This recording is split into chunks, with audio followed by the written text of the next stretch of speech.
But Amy, where would you like to start off today's journey? Yeah, I think I'd like to start it in the context of IBS, as our podcast is named.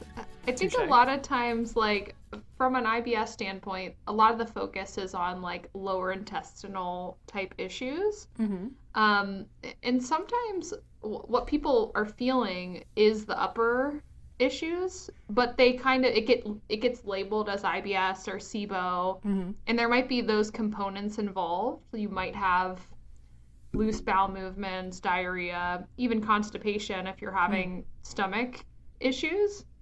But I think a lot of the times too, uh, after treating SIBO or trying to do things for IBS, there's still those stomach symptoms there. And Mm-hmm. sometimes if you're so focused on SIBO and not on potentially addressing some of those lingering stomach issues up top, it can lead to continuous problems down below also.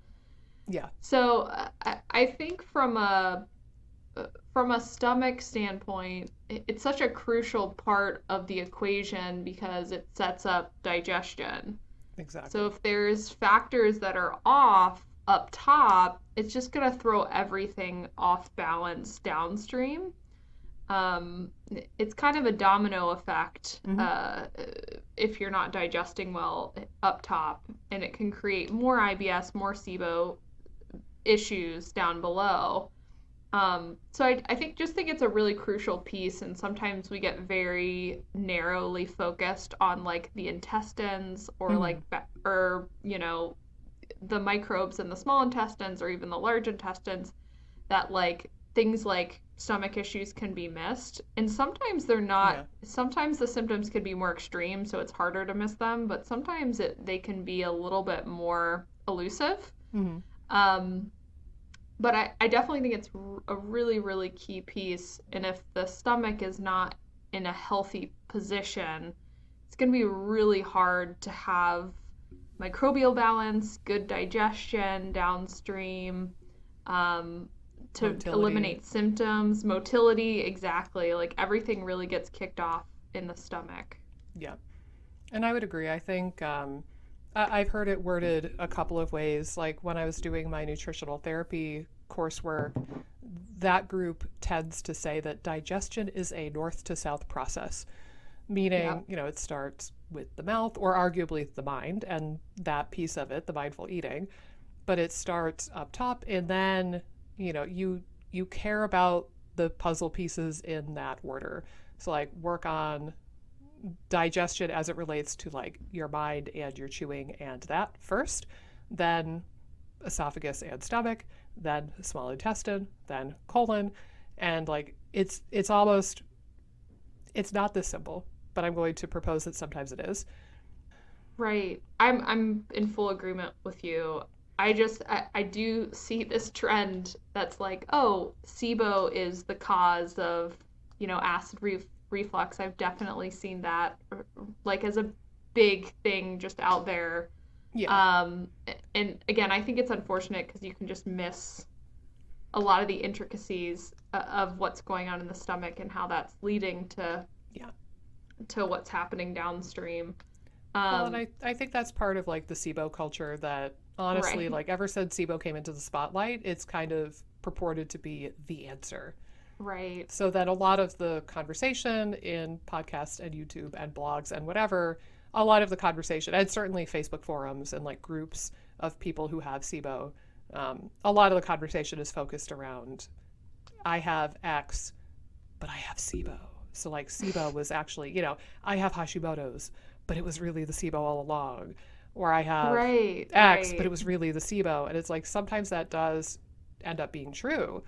But right. sometimes there's other stuff. Like we can't forget the other stuff going on in your life. Maybe you had colon dysbiosis, or maybe you had toxic exposure, or stress, or shitty sleep, or like there's other things that cause these problems other than just SIBO.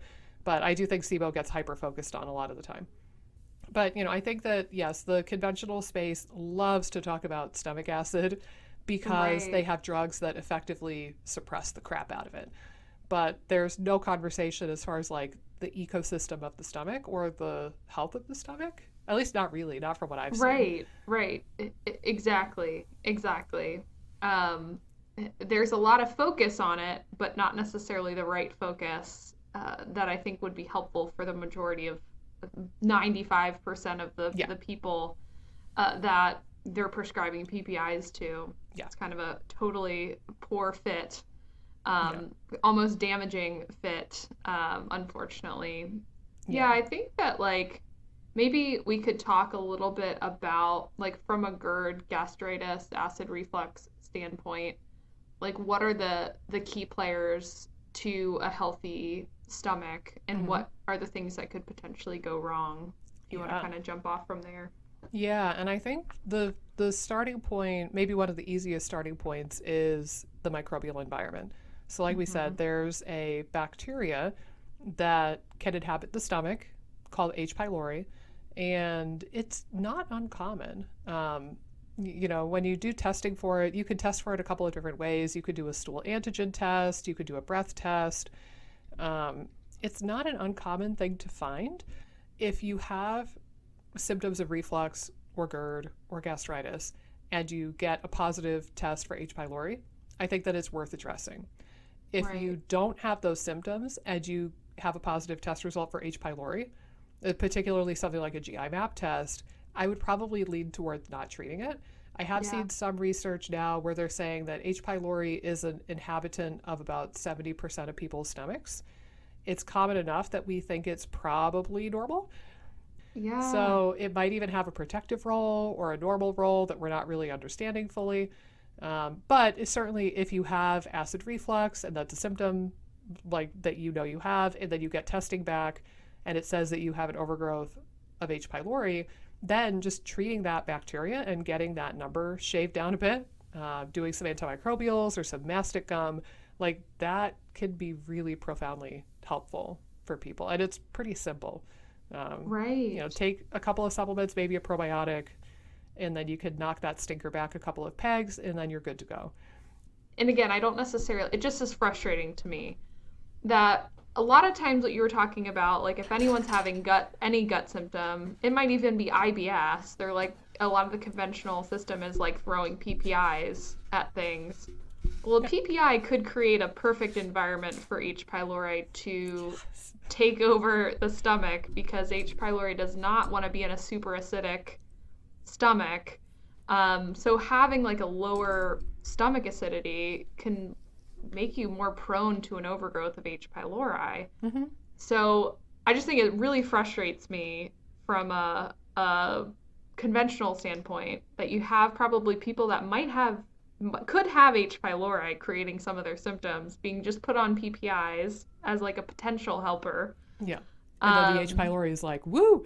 I know the H pro is like, woo, like we got a gift. We love these PPIs, Yeah. in your stomach. So I just think, again, it's another reason to be more careful of PPIs. Yeah. But let's talk about the people, like let's say theoretically, the people who do have too much stomach acid or have more of that like burning, charring, gastritis, just really raw and irritated presentation to their symptoms. What sort of things might we think of as far as like the causes of that and then how we want to address that?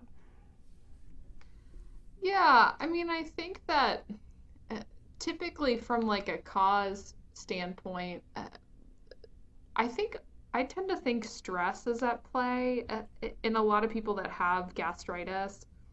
I think usually things like overt ulcers, Mm-hmm. typically there's an H. pylori component or something like driving the ulceration. Mm-hmm. At least in the research, I still think there's kind of the weird cases where there doesn't seem to be an H. pylori component. Oh, we But should say too, NSAIDs before we forget that. oh yes. If you're taking nonsteroidal anti-inflammatory drugs like ibuprofen, Advil, Aleve, Excedrin, that's actually what happened with my mom. Yeah. So when she got the geyser of an ulcer, the location happened to be right over a big artery, and that's why it turned into such a geyser. So it's just like luck of the draw that that's where it was, but it was because she was taking Excedrin migraine, not realizing it was an NSAID, and she's not supposed to have any NSAIDs because she had a gastric bypass. So, like, that was a huge no-no for her in particular. So Yeah. anyway, that's another one that can really char the heck out of your stomach. Right. I think sometimes I'll look at things like just generally across the board, alcohol, I would Mm, look at. Sometimes, again, like if people are drinking like kind of on a nightly or like, bi-nightly basis or something like that, and it might not seem like a lot. Sometimes for them, if they have other stressors at play in the mix, it's just mm, I might cut back on the alcohol. NSAIDs is a great one. mm. Sometimes that one can be huge if people are doing Advil on a daily basis. And it's over the counter, so a lot of people don't Right, even think about right, it. It's just right. like, you The know, part of their day. yeah, Um, I think that, again, like I said, I think stress can be a key component. I think, again, usually I would say there's typically going to be a conglomerate of different things happening in most of these cases where you're going to have a little bit more high stomach acid. Typically, I could be from coming off of a PPI as well. I mm, know we've talked about that too, where there's like the cells of the stomach are actually changing when you're on a PPI and getting bigger, and when you try to go off a PPI, there's a flood of acid that yeah. comes out from that. I also wonder about things like histamine You are a mind reactions. reader. I was just thinking when I got the opportunity, I would bring up histamine. Right, Beautifully done. histamine stuff. I mean, histamine's going to increase stomach acid. So if Hmm. you're kind of have inflammation and there's more histamine being produced in the stomach, you can have higher stomach acid levels. That's why some of the like stomach reducing uh, medications are essentially like antihistamine. Antihistamines.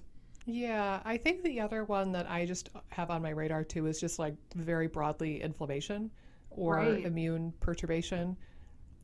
So it particularly if you have a person who's like got 8 gazillion autoimmune diseases or has a lot of joint pain and brain fog, like if you have a lot of other inflammatory symptoms, then it kind of stands to reason that the inflammation in the stomach could be part of like this whole body inflammation scenario. And then things like anti-inflammatories like turmeric or resveratrol, green tea, glutathione, like something to just quench that inflammation might be really, really useful. Yeah. I think also this is not something that I'm really skilled at, but I will make note that there's probably some particular like Chinese medicine diagnosis that would make sense too. Like, I don't know. I think I've heard, things like heart fire. I don't know if there's like stomach fire or like stomach heat or like damp heat. But there could be different presentations for what they would broadly call like heat in the body. And it could be that there's like a more particular like energetic TCM type of diagnosis to be made also. Hmm. And that again will really dovetail beautifully into the stress conversation. Yeah, And, we for have the sure. two episodes. We have an episode on the gut brain axis and an episode about the vagus nerve. And really, in those episodes, we talked a lot about how stress and what could be called adrenal fatigue, like how that all kind of layers in and just screws up your motility and screws up your stomach emptying. And I do see oftentimes, and I'm not one to talk, like I've historically denied how stressed I am, or I've Yeah. denied, um, things like anger or resentment or like basically any icky feeling. You've got to deal with your stress in whatever way you can, whether that means, herbal adaptogens, therapy. I mean, God, there's like so many resources. And I know a lot of people, myself included, have historically kind of denied it and said, like, no, it's not stress, whatever. I just need some fancy pill or I just need another Yeah. round of antimicrobials. But like, trust me, guys, just work on your stress in whatever way you can. And that will probably have a lot of overlapping benefit, particularly if you have problems with motility or gastroparesis or like reflux, GERD, like all the stuff that we're talking about. Honest to God, stress plays a big role on that. Right. I almost think like when in doubt, look at stress. Like Yeah. even if you don't, it's not necessarily super clear, and it's really subtle.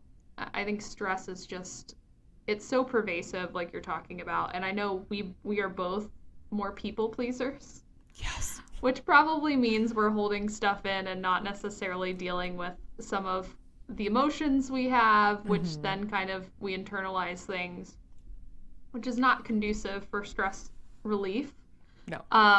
So I totally agree with you. I mean, stress is going to disrupt every aspect of digestion. For some people, maybe there is some acid beyond what you're capable of tolerating, and that's creating some inflammation or some actual acid reflux. A lot more of that game is going to come from coating and soothing the stomach and getting that mucus layer really up to snuff, so it's actually doing its job in protecting you from that acid. That's actually, I'm glad that I'm recapping because I'm going to go back to that for a moment. Yeah. Is on any given day, the goal is that you will have a lot of really acidic, nasty stomach acid, and you will be blissfully unaware of it. Yeah. Right? So like right now, I would hope that my stomach pH is like 2 or 3. Yeah. And that's really caustic, like battery acid. But I'm unaware.